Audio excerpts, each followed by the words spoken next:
오늘은 1517년 마르틴 루터가 비텐베르크 성당 벽에다가 95개 조항의 신앙 고백서를 붙이고 종교 개혁을 일으킨 지 502주년 되는 기념주일입니다. 이 종교 개혁자들의 신앙 고백 주장은 크게 세 가지로 요약이 됩니다. 하나는 솔라 스크립추라라고 하는 이 라틴어인데 오직 성경이라는 말씀입니다. 그러니까 중세교회가 자꾸 성경에 없는 얘기를 합니다. 연옥서를 얘기하고 있고 면죄부를 사야 구원받는다 그러고 이런 말들은 성경에 없는 얘기들입니다. 그러니까 오직 우리가 성경대로만 믿고 성경대로만 삽시다. 그래서 솔라 스크립추라라는 것을 주장했고, 두 번째는 솔라 피데라는 겁니다. 오직 믿음이라는 거죠. 구원은 오직 믿음으로 받습니다. 제가 아까 예비 시작하면서 로마서 2장 17절 말씀을 읽었는데 오직 의인은 믿음으로 말미암아 살리라. 오직 예수를 믿어야 되고 예수를 믿는 그 믿음으로 말미암아 우리가 구원받는 거지. 근데 중세 교회는 자꾸 수도하고 고행하고 이런 어떤 행위적인 이런 걸로 자꾸 구원받는다. 그러니까 그러지 맙시다. 우리는 오직 예수를 믿음으로 구원받습니다. 이게 솔라 피데입니다. 그리고 세 번째는 솔라 그라티아, 이 하나님께 영광이라는, 오직 하나님께만 영광을 돌립시다. 이 중세교회가 자꾸 하나님은 저 변두리로 모셔놓고 하나님은 자꾸 예수님은 저 뒤로 모시고 교황이 중앙에 나타나고 교황에게 모든 영광을 돌립니다. 그래서 그러지 맙시다. 영광은 오직 하나님께만 드려야 됩니다. 이래서 종교개혁가들이 세 가지 슬로건을 걸고 종교개혁을 일으켰습니다. 여러분, 오늘날 우리가 종교, 이 개혁적인 신앙을 가져야 되는데 이 개혁적인 신앙이 뭐겠습니까? 이 세 가지 슬로건이 잘 말씀해 줍니다. 우리는 성경대로 믿고 성경대로 살아야 됩니다. 성경이 없는 거 신경 쓰지 말고 성경이 없는 거 자꾸 갖다 붙이지 말고 성경에 있는 것만 하나님의 말씀이고 성경에 기록한 것만 우리는 믿고 순종해야 됩니다. 그리고 구원의 길은 오직 예수입니다. 예수 이외에는 구원의 길이 없습니다. 그러니까 뭐 자꾸 구원을 갖다가 무슨 뭐 선행을 해야 되고 뭐 자비를 해야 되고 뭐 여러분 그게 쏘가 넘어가지 마시고 우리의 구원은 오직 예수를 믿어야 될 줄로 믿습니다. 이 믿음을 우리가 가져야 됩니다. 모든 영광은 하나님께만 드려야 됩니다. 사람이 그 영광을 가로채면 안 되고 교황이 아니라 그 누구라도 하나님께 돌아가야 될 영광을 가로채면 안 됩니다. 오직 영광은 하나님께 드려야 됩니다. 이것이 바로 개혁적인 신앙입니다. 여러분 모두가 이런 신앙 가지고 주님 섬기시기를 주님의 이름으로 축원합니다. 오늘 본문의 말씀은 이스라엘 백성들이 이제 출애굽해 가지고 여호수아의 인도로 요단강을 건넜습니다. 이 요단강을 건넌다는 게 요즘은 이스라엘 가보면 요단강이 뭐 강폭도 좋고 많이 적어졌지만은 옛날 우리가 여호수아를 보게 돼. 여호수아서를 보면 이스라엘 백성들이 요단강을 건널 때는 요단강 물이 창이랬더라 흘러 넘쳤다는 얘기입니다. 너무 많아가지고 거기에 들어가면 그냥 급류에 휩쓸려 들어갑니다. 여러분 물이 많으면요 물살이 굉장히 셉니다. 저는 강가에서 자랐기 때문에 이 강의 생리를 제가 잘 압니다. 언제 고기가 많이 나오고 안 나오는 것도 알고 골뱅이가 언제 나가면 많이 있고 아니면 수월인지도 다 압니다. 물이 불어나오면 이 물이 어떤 속성을 가지고 있는지도 제가 어릴 때 다 터득했습니다. 근데요 이 요단강 물이 흘러 넘치고 이 많은 물인데 이 물이 갈라졌습니다. 홍해 바다가 갈라지는 것처럼 요단강 물이 갈라져가 이스라엘 백성들이 강을 건넜습니다. 건너고 난 다음에 하나님께서 말씀하신 것이 오늘 본문입니다. 이제 물을 건너왔으니까 백성들이 얼마나 안심하겠습니까? 야 이제 살았구나. 여러분 요단강을 많이 건너는 거지 얼마나 불안하겠습니까? 양옆에 물이 쌓여가지고 까딱하면 물이 합쳐진다 그러면은 이건 다 죽는 거 아니겠습니까? 다 수장됩니다. 그렇게 무서운데 건넜잖아요. 이제 속으로 야 이제 살았구나. 이제 살았구나. 안심하는 순간입니다. 이런 순간에 하나님께서 여호수아에게 명령하셨습니다. 두 가지를 명령하셨는데 오늘 본문의 내용이 그겁니다. 그럼 두 가지가 뭐냐? 첫 번째 보면 요단강 하나님께서 여호수아에 말씀합니다. 요단강 가운데에 가서, 가운데는 제일 깊은 데잖아요. 제일 깊은 가운데 가서 돌 12개를 가지고 와라. 각 지파의 대표자 한 명씩 뽑아가지고 12명을 보내서 요단강 한가운데 있는 그 돌을 가지고 와라. 이렇게 말씀했습니다. 오늘 3절에 보면 그들에게 명령하여 이르기를 요단 가운데 제사장들의 발이 굳게 선 그곳에서 돌 12를 택하여 가져다가 오늘 밤 너희가 유숙할 그곳에 두라. 이들이 오늘 밤에 유숙할 곳은 바로 길갈이라는 곳입니다. 여러분, 길갈에도 돌이 많지 않겠습니까? 길갈에도 돌이 많습니다. 여러분, 참 신기한 거는요, 우리 유치원에 있는 방글라데시 가면 돌이 없습니다. 돌이 없어요. 진짜입니다. 돌이 없어. 돌이 없어. 여러분, 그런 나라 상상 갑니까? 돌이 없어요. 돌이 없어. 그 나라는 아이들이 수학여행 가면 돌 있는 데 간대. 이게 돌이라고 가르쳐 준다는 거예요. 제가 그래서 가서 열심히 찾아봤는데 정말 돌 하나도 못 봤습니다. 돌이 없어요. 그런데 이스라엘의 길갈에 이스라엘 돌이 많습니다. 전부 산악지대인데 돌이 얼마나 많겠습니까? 길갈에도 돌이 많아요. 쌓이고 쌓인 것이 돌입니다. 그런데 하나님께서 요단강 한가운데 가서 돌을 가지고 와라 이렇게 말씀합니다. 근데 이 장정이 어깨에 맸다 그러니까 돌이 그냥 조약돌이 아닙니다. 뭐 요만한 돌이 아닙니다. 이 장정이 어깨에 메고 와야 될 정도로 크고 무거운 돌입니다. 이 돌을 요단강 가운데 가서 가지고 와라 그렇게 말씀합니다. 여러분, 이게 처음에 할 때야, 처음 요단강 건널 때야 하나님이 가라 그러니까 얼떨결에 지나왔지만은 이제 다 지나와가지고 야 이제 살았다 싶은데 다시 요단강 한가운데 가서 돌을 가져와라 그러면 이 가는 사람들이 불안할 거 아닙니까? 야 다시는 안 가고 싶다. 하나님 오늘 어쩌다가 지나오긴 지나왔지만은 다시 간다면 얼마나 불안하겠습니까? 여러분, 우리 예안교회가요 내년에 20주년이잖아요. 우리 교회 지으면서요 크게 두 번의 위기가 있었고 두 번의 하나님의 기적이 있었습니다. 두 번의 위기가 있었고 두 번 다 하나님의 기적이 있었어요. 그게 뭐냐? 하나는 제가 이 땅을 샀을 때입니다. 이 땅을 딱 샀는데 이 땅을 살 때는요 아직 건물을 지을 수 없는 땅입니다. 그런데 부동산에서 곧 땅이 풀린다는 거예요. 건물 짓도록 풀린다는 겁니다. 여러분, 제가 그 말 믿고 샀어요. 그 말 믿고 샀어요. 근데요 풀린다 그러고 5년 가고 10년 갑니다. 그렇잖아요? 부동산에서 풀린다는 걸 믿고 샀는데 그게 그 말대로 만약에 안 풀리면요 5년 가고 10년 가는 것도 봤습니다.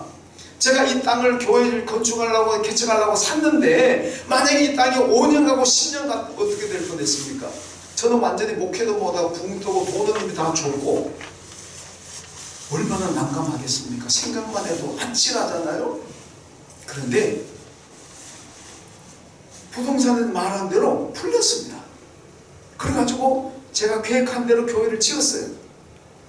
아무도 안 놀라시네. 제가 지나놓고 보니까요 간대가 부었더라고요. 이 간대가 부은 게 아니고 무식한 것이 몰랐으니 몰랐어. 그걸 알았더라면 저는 이 땅 못 샀을 거예요. 아니 풀려야 사야지 뭘 믿고 사느냐. 부동산에 뭘 믿고 사느냐. 못 샀을 겁니다. 무식하니까 산 거예요. 무식하게 샀다 그러자면 하나님이 도우신 거 아니겠습니까? 아멘. 그게 첫 번째 우리 교회 기적입니다. 기적이에요. 두 번째는요 이 건물 이 예배당 지었습니다. 처음에 우리가 1층으로 자그마하게 지었지만은 이 건물 두 번째 지었잖아요.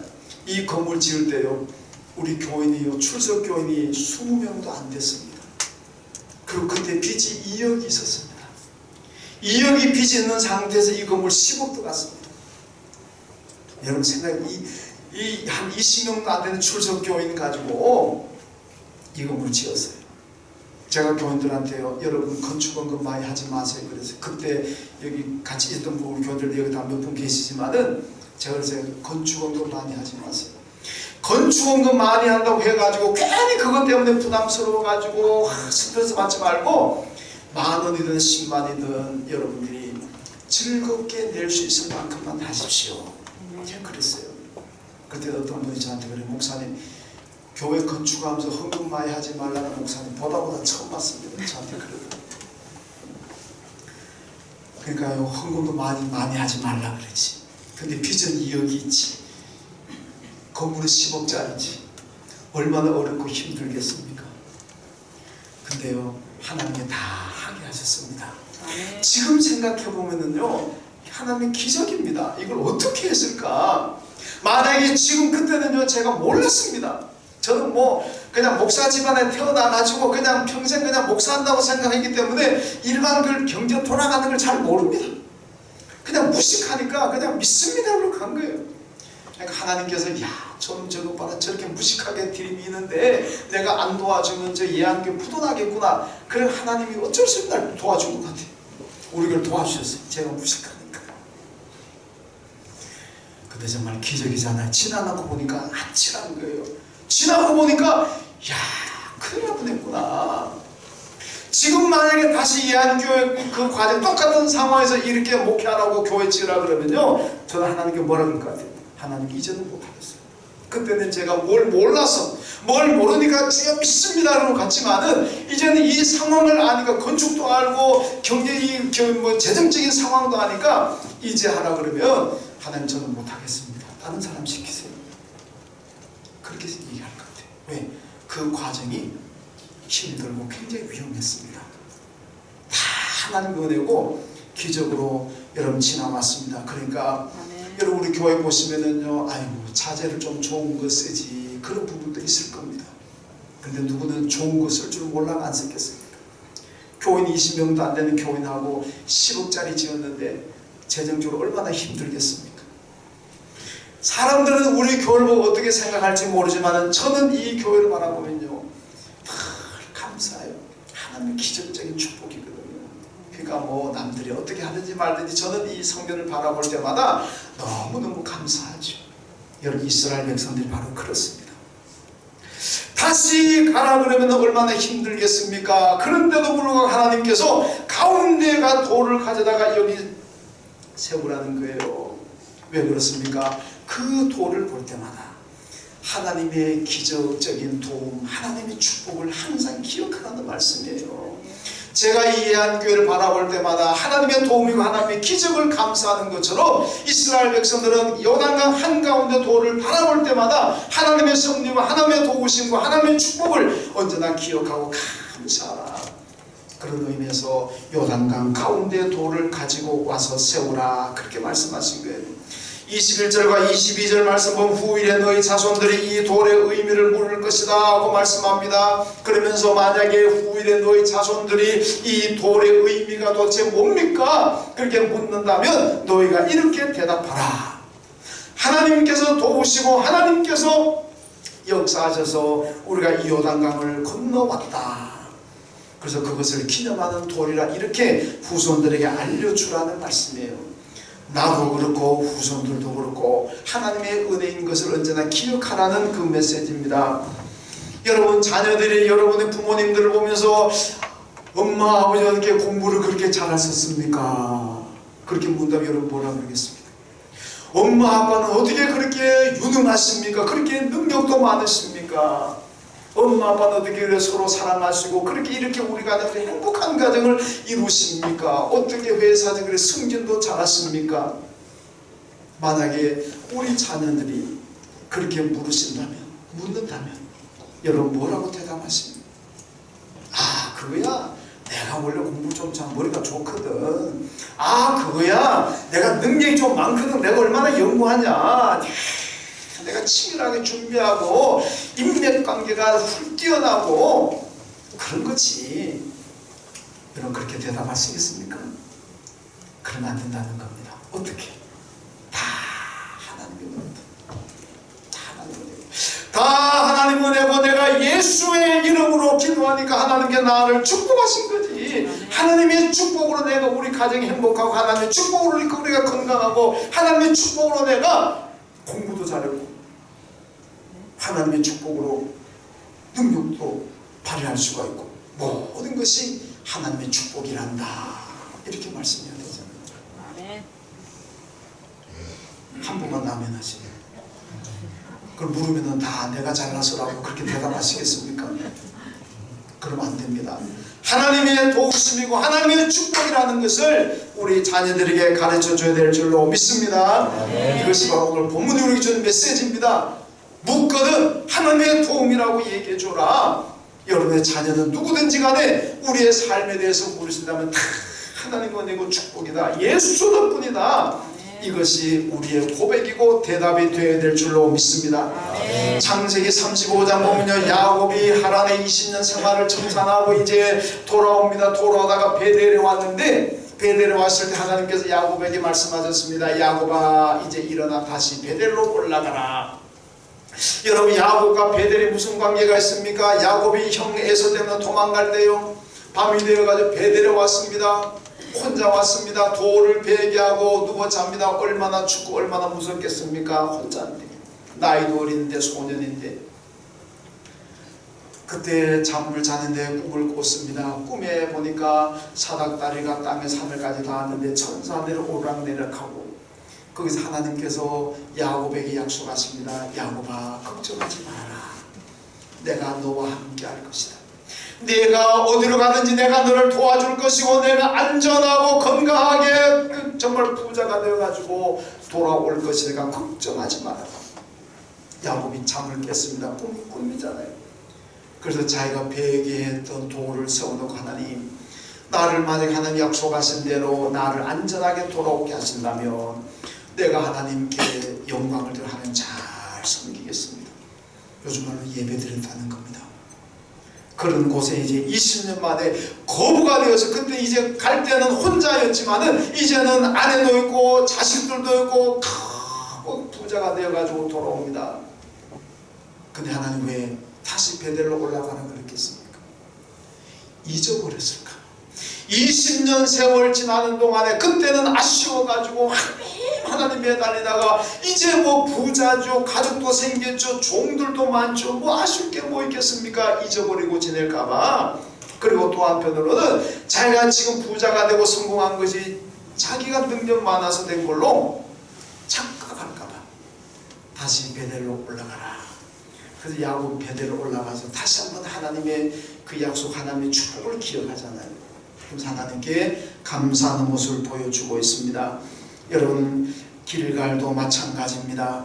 길갈에서 그 요단강 가운데 돌을 볼 때마다 하나님의 은혜와 축복을 잊지 말고 기억하라는 말씀입니다. 여러분, 또한 길갈은요, 위기 때마다 강바닥에 돌을 보면서 희망을 가지고 용기를 가져라는 메시지입니다. 여러분, 가나안 정복이 얼마나 힘듭니까? 이스라엘이 노예 민족이었습니다. 430년 동안 노예로 살았던 사람입니다. 군대가 없습니다. 무기가 없습니다. 훈련이 안 돼 있습니다. 그러니까 여리고성 점령할 때도 무기 하나도 없잖아요. 그냥 와 함성 지르고 여리고성 정복하지 않습니까? 그러니까 이스라엘 백성들은요, 무기도 없고 군대도 없다 보니까 쉽게 두려움을 느끼고 쉽게 절망합니다. 이게 이스라엘의 특징이에요. 출애굽할 때 보면요, 이스라엘의 출애굽은 두 가지 경로가 있습니다. 성경이 말씀하고 있는 거예요. 하나는 블레셋 길이라고 나옵니다. 이 블레셋 길은 애굽에서 이스라엘까지 그냥 육로로 가는 길입니다. 거리가 짧기 때문에 일주일 내지 2주일만 하면은 가고 뒤집수거든요. 거북이가 가더라도 2주만 하면 갈 수 있는.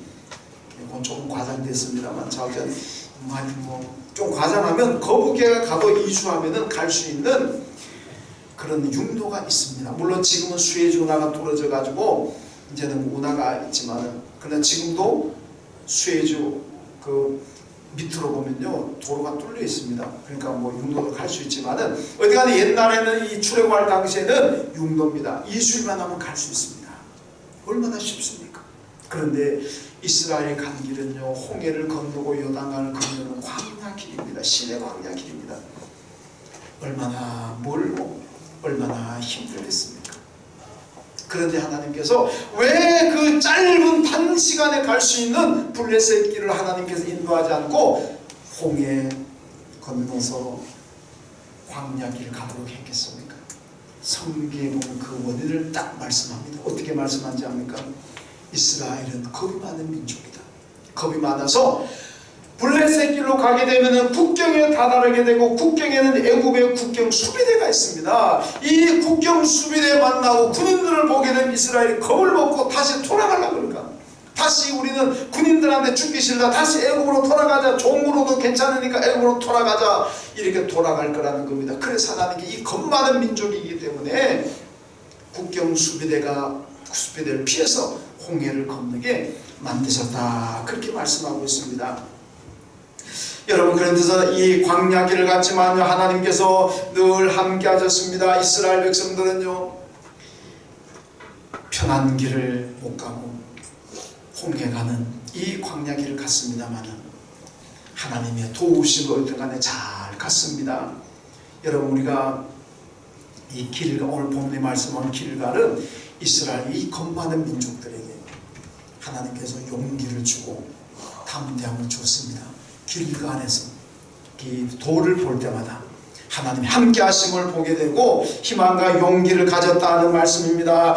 여러분, 성도에게 길가의 돌은 어디입니까? 여러분, 이스라엘은 길가의 돌을 보면서 희망을 가지고 담대함을 용기를 가졌는데, 오늘 그렇다면 저와 여러분은 무엇을 보고 용기를 가지고, 무엇을 보고 희망을 가지고 있습니까? 희망을, 소망을 가집니까? 여러분, 우리가 바라보고 믿어야 될 분은 오직 예수 그리스도입니다. 예수 그리스도가 우리의 길가의 돌입니다. 우리는 예수를 보고 희망을 가지고, 예수를 보고 능력을 입고, 예수를 보면서 우리는 담대하고 용감한 그런 신앙인들이 될 줄로 믿습니다.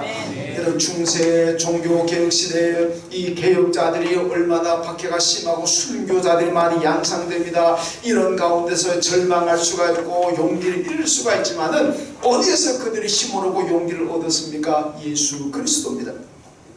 아무런 정적인 상황에서도 예수를 바라보고 여러분, 그들이 소망을 가지게 됐고 용기를 얻었고, 그리고 담대하게 종교 개혁을 이룰 수가 있었습니다. 여러분, 예수 바라보면 소망 가지고, 예수 바라보면 담대하고, 예수 바라보면 회복되고 치유되는 역사가 있게 될 줄로 믿습니다. 예수 바라봐야 돼, 예수 바라봐. 이정훈 교수 많이 되잖아요. 이분은 원래 군승. 군대 가면은 목사가 있습니다. 신부도 있고 승려들도 있습니다. 목사는 군목이라고 그러고, 승려는 군승이라고 그러고, 신부는 뭐 군신이라고 그러나요? 좀 애매한 말입니다. 이분이 군승 출신입니다. 중이었다는 얘기죠. 이분이요, 한국이 발전하려면 교회를 때려잡아야 된다. 이 교회가 없어요. 교회를 박멸시켜야 이 나라가 안정이 되고 발전한다, 그렇게 생각하던 사람. 그래서 언제나 종자연, 종교 자유 정책 연구 많은 그릇 안에 이거 만들어 가지고 계속 교회를 공격합니다. 이 교회를 몰아내야 된다고. 그러던 사람이 예수를 믿었습니다. 물론 그 회심 과정을 지금 제가 다 설명해 드릴 수는 없고, 회심하고 난 다음에 요즘은 이분이 신학교 가서도 간증하고 온 교회를 간증 안 돼. 이분 죽어도 예수. 자기 예수 만났거든요. 근데 이분 얘기하는 게 중에 하나가 뭐냐, 빵꾸 이런 표준말은 펑크인가요? 펑크. 우리가 어릴 때 시골에서 빵꾸 그러기 때문에 빵꾸, 이분도 그래요. 빵꾸 이런다. 그래요? 이 사람은요, 옛날부터 철학자든 교회든 간에 다 이야기하는 뭡니까? 사람의 마음 한구석에는 텅 빈 곳이 있다는 거 아닙니까? 공허함이 있다는 거예요. 아무리 채워도 채워지지 않는 그 부분이 누구에게나 다 있다는 겁니다. 맞아요. 아무리 세상 것으로 채워보려고 해도 채워지지 않는 그 한 부분이 우리에게 다 있습니다. 이걸 어떻게 채우겠습니까? 세상 사람들은 술로 채워보려고 합니다. 그런데 술로 채우게 되면 또 뭐가 빵꾸나냐? 집안에 돈이 빵꾸납니다. 술로 채우려면 돈 빵꾸나요. 세상의 재미와 세상의 쾌락으로 채워보려고 하는 사람이 있습니다. 근데 세상의 재미와 쾌락으로 내 빵꾸난 마음을 채워보려면 어찌 또 빵꾸나느냐? 부부간의 사랑이 빵꾸납니다. 행복한 가정이 빵꾸나는 거예요. 그러니까요, 아무리 우리가 세상 걸로 채워보려고 해도 채워지지 않습니다. 이걸로 채우려고 그러면 저기 빵꾸 나고, 저걸로 채우려고 여기 빵꾸 나고. 그런데요, 세상의 방법으로는 절대 그 빵구를 때우지 못합니다. 채워지지 않아요. 근데 때우는 방법 딱 하나입니다. 뭐겠습니까? 예수 그리스도입니다. 예수 그리스도만이 우리의 공허함을 채워주고 우리의 불만을 채워주시고, 여러분 예수만이 우리에게 만족을 주실 줄로 믿습니다. 그러니까 예수를 길갈의 돌로 삼으십시오.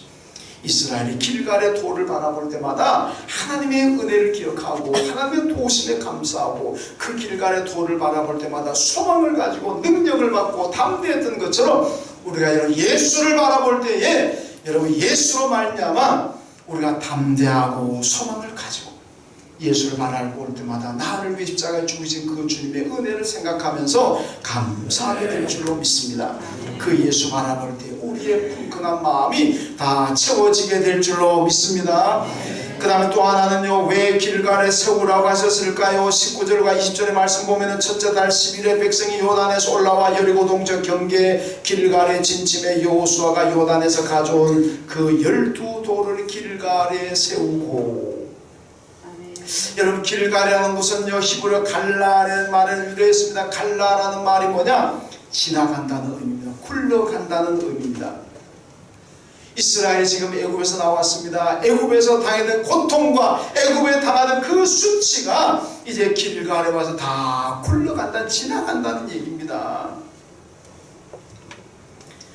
이스라엘 백성들이 길갈에서 아이성 점령할 때 갔다가 패하잖아요. 요쯤이야. 아주 작은 성, 여리고라는 어마어마한 큰 성도 그들이 정복했기 때문에 아이성 요조만한 성쯤이야. 그럼 우습게 봤다가 가서 박살나고 옵니다. 얼마나 수치스러운 일입니까? 근데 길갈에서 아이성 다시 정복함으로써 그 수치가 지나갔습니다. 여러분 이 길갈이라는 것은 지나가는 곳이고 굴러가는 곳입니다. 이스라엘 백성들의 아픔도 굴러가는 곳이고 수치도 굴러가는 것이고 그들이 당했던 고통과 고난도 다 굴러가는 곳, 지나가는 겁니다. 수치와 고통과 아픔이 다 지나간다면 어떻게 되겠습니까? 거기야말로 평안하고 행복한 자리 아니겠습니까? 여러분 또 길갈은 승리하는 곳입니다. 길갈은요 이스라엘 영토를 보게 되면 중심부에 자리 잡고 있습니다. 그러니까 승리하는 곳이 왜 승리한 자입니까? 우리나라 인천 상륙작전을 생각해 보세요. 6.25 때 다 점령되는데 메가드 장군이 인천 상륙작전을 감행해서 우리나라를 두동강대잖아요. 남북의 북한 군사들의 연결고리를 끊어버립니다. 보급이 차단돼 버리잖아요. 그러니까 남쪽에 있는 북한 군대는 완전히 이건 뭐 포위된 사람이나 마찬가지잖아요. 그러니까 힘을 잃어버립니다. 중간을 딱 차단해 버리니까. 그러니까 남쪽 정리하고 그다음 북쪽으로 올라가잖아요. 그러니까 남북 북한 군인들의 연결 이거를 끊어버리니까 쉽게 성공하는 겁니다. 길갈은 이스라엘의 중심부의 허리입니다. 이걸 딱 점령해버리니까 남과 북이 연합하는 걸 막아버렸습니다. 가나안의 남과 북의 군대가 서로 협력하는 걸 복음로를 다 차단시켜버렸습니다. 그러니까 힘을 잃어버립니다. 그러니까 쉽게 정복할 수 있었다는 말씀입니다. 여러분 그래서 길갈에서 여리고 성도 길갈에서 정복하게 되고 아이성도 정복하게 됩니다. 승리했습니다. 오늘 우리 교회가 이 길갈이 되어야 합니다. 어떻게? 교회에 오시면은 우리가 당하는 수치와 아픔과 고난이 다 굴러가야 될 줄로 믿습니다. 교회에 오면은 다 굴러가고 다 지나가고 그리고 회복되고 치유가 돼야 될 줄로 믿습니다. 우리 교회가 큰 교회 되어야 되지 않겠습니까? 예배를 드리고 기도한다 근데도 계속해서 내 안에 그런 어려움들이 머물러 있다면 이거 야단이잖아요. 온전하게 예배드리고 온전하게 회개하고 그러면은 나를 괴롭게 하고 힘들게 하는 모든 것들 다 굴러가게 되고 지나가게 될 줄로 믿습니다. 내 안에 평화와 감사가 회복될 줄로 믿습니다. 여러분 길갈에서 이스라엘 백성들은 기도하고 승리했습니다. 이런 교회에서 힘을 얻어야 됩니다. 예배를 통해서 힘을 얻어야 되고 예배를 통해 예수 만나고 능력을 얻어야 됩니다. 그래야 우리가 세상에 나가서 승리하고 유혹도 이기고 어떤 어려움도 이기고 승리하는 그런 삶을 살게 될 줄로 믿습니다. 여러분, 세속화라는 얘기를 많이 합니다. 세속화가 어디서 나왔냐고 봤더니요, 원래 처음 나온 건 불교에서 나왔대요. 불교에서 세속화를 막자. 근데 지금 교회도 세속화 얘기 많이 하잖아요. 불교에서 왜 세속화가 어떤 동기에서 나왔느냐? 불교의 승려들이요, 산 속에서 절에서 목탁 두드리고 염불하고 고행하고 수도해야 되는데 이 산산을 걸고 세상으로 나가는 게 세상으로. 세상에 가가지고 뭐 사람들한테, 미안합니다, 제 어릴 때 우리 집에요, 이 승려들이 자꾸 목탁 들고 와서 달라는 게 참 많았습니다. 근데 또 그러면 우리 집에 항상 예수 믿습니다. 예수 믿다 그러면 그냥 가요. 항상 예수 믿다 가고, 우리 집에서 그래서 어려운 사람들이 오면 다 좋지만은 이제 승려들이 오게 되면 예수 믿습니다. 그럼 다 가더라.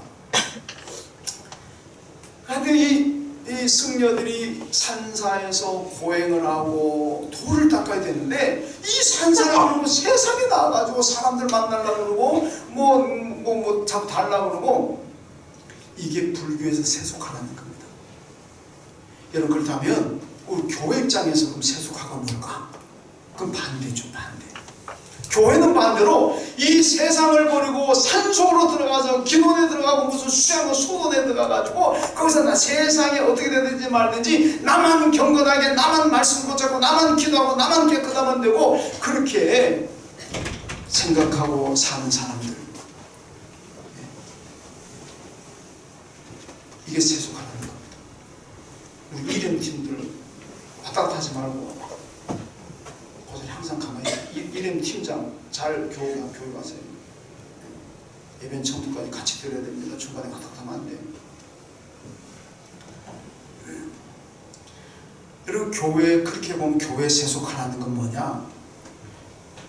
세상으로 가야 되는데 세상으로 안 가고 기도로 가고, 물론 잠깐 다녀오는 건 괜찮습니다.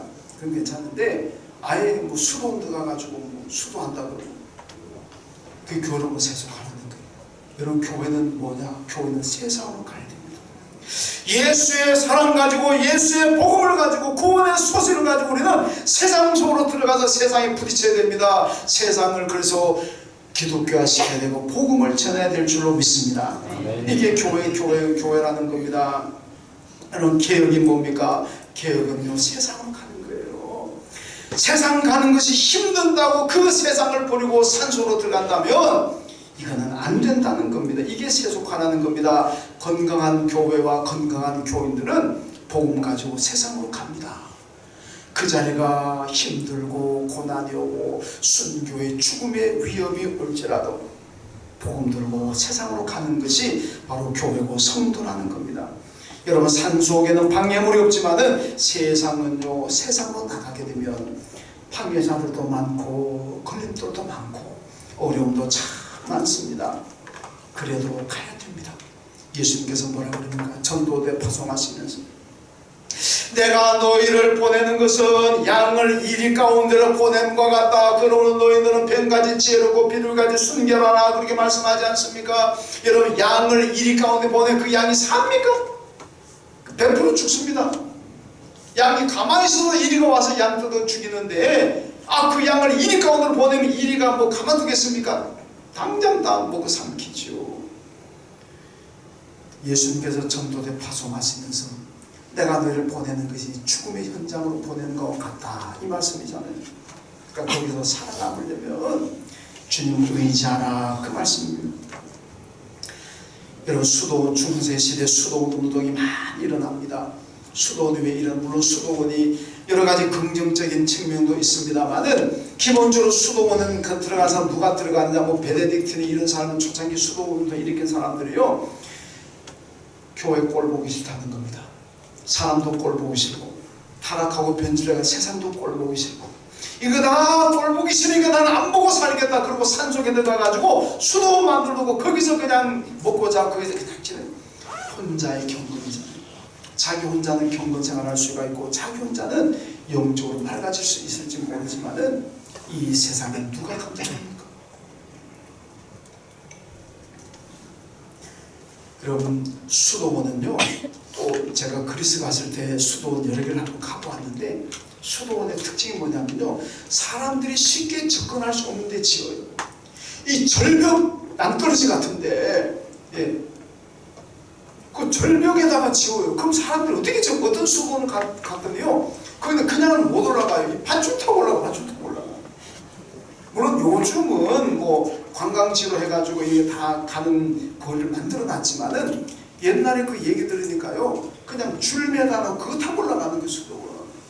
뭐 그런 거라든지, 아니면은 뭐 절벽 같은데 그 화유 깎아가 만든다든지, 얼마나 힘들게 만들고 가기 얼마나 힘듭니까? 그 얘기는 뭐냐? 수도승들도 쉽게 안 나오겠다는 얘기고, 일반 세상의 사람들이 수도 오는 것도 막는다는 얘기입니다.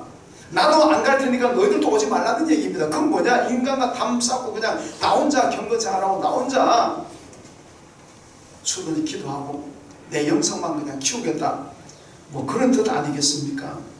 여러분, 이거는요, 개혁자의 삶이 아닙니다. 마르틴 루터가 종교계 일으키면서 브롬스국회 앞에 섰습니다. 출두를 받았잖아요. 그때 루터가 뭐라고 하면, 하나님, 내가 여기 있습니다. 이 브롬스국회의 모든 기와장이 다 사탄이라고 마귀로 갈지라도 나는 예수 바라보고 싸우겠습니다. 그리고 갔습니다. 중세시대 종교개혁하다가 순교당한 사람들이 얼마나 많습니까? 여러분, 종교개혁자들은요, 수도원으로 가지 않았습니다. 전부 다 세상으로 갔습니다. 여러분, 수도사들이 얼마나 많이 있습니까? 수도사들이 얼마나 많은지 모르고, 근데 그 많은 수도사들 보고 종교개혁자라고 얘기한 사람 아무도 없습니다. 왜? 수도사들은 그냥 산속에 들어갔으니까. 그들을 보고 개혁자라는 말을 하지 않습니다. 개혁자라는 뭐 위클리프니 칼빈이니 루터니 이런 분들은요, 다 종교 개혁자들이 이들은요, 수도원 가지 않았습니다. 꼴 보기 싫다고, 세상 돌아가는 꼴 보기 싫다고, 로마 교황청 꼴 보기 싫다고 그들이 이 버리고 산으로 들어가지 않았습니다. 오히려 주의 능력 가지고 복음 가지고 세상으로 들어갔습니다. 그래서 부딪혔어요. 거기서 예수 전했던 사람입니다. 그러니까 수도원 들어간 사람은 아무도 개혁자가 아닙니다. 복음 들고 세상으로 간 사람들이 개혁자라는 겁니다. 여러분, 그들은 세상으로 가가지고 복음 가지고 예수 이름 가지고 들어가서 하나님의 능력을 보여주었습니다. 예수의 능력을 보여줬습니다.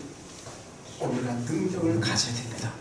그래야 세상에 나가서 유혹을 이길 수가 있고, 능력을 가져 세상에 가서 우리가 승리할 수가 있습니다. 마귀의 권세를 물리치고 복음을 가지고 세상을 움직이는 그런 능력을 가져야 됩니다. 아멘. 그 능력을 어디서 얻습니까? 그 능력은 교회에서 얻는 거예요. 교회에서.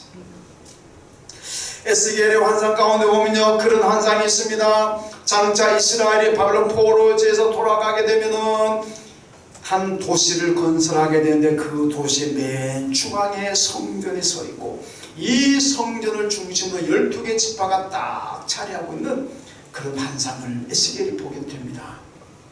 그 환상의 의미가 무엇입니까? 너희들이 앞으로 돌아가면은 성전 중심으로 살아야 된다. 그래야 너희가 능력을 받고, 그래야 너희가 복을 받고, 그래야 너희가 안정되게 살 수 있다. 이 메시지 아닙니까? 성전 중심의 삶을 살아야 된다는 말씀입니다. 여러분, 개혁신앙의 특징이 뭡니까? 오늘 종교개혁주의의 개혁신앙의 핵심도 그겁니다. 교회 중심입니다. 교회 중심. 개혁자들이 그렇게 강조했던 것 중에 하나가 교회 밖에는 구원이 없다는 거예요.